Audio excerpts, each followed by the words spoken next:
Welcome back. It is Tuesday, November 1st, All Hallows Day, which is for my ceramics class. What we're getting into, we are working on rolling out slabs for our gnome house.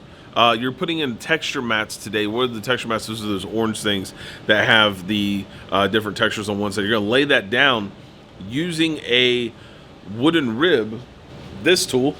You're going to smooth out the texture pieces onto your clay. You want to put even pressure on there. You're not trying to cram it down in there so that you can get a nice simplified bit of the pattern as it's pushed into the clay. You don't want to stab at it. Make sure that your texture goes on smooth and evenly, so it's providing that texture evenly to all the slab pieces.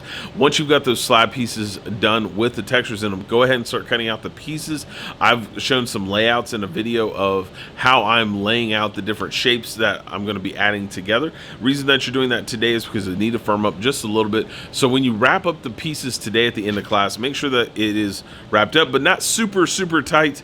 We want like a little bit of the air that's inside that bag to dry those pieces out just a little bit, and the reason being is because a slightly set slab will stand up a lot better than fresh floppy clay.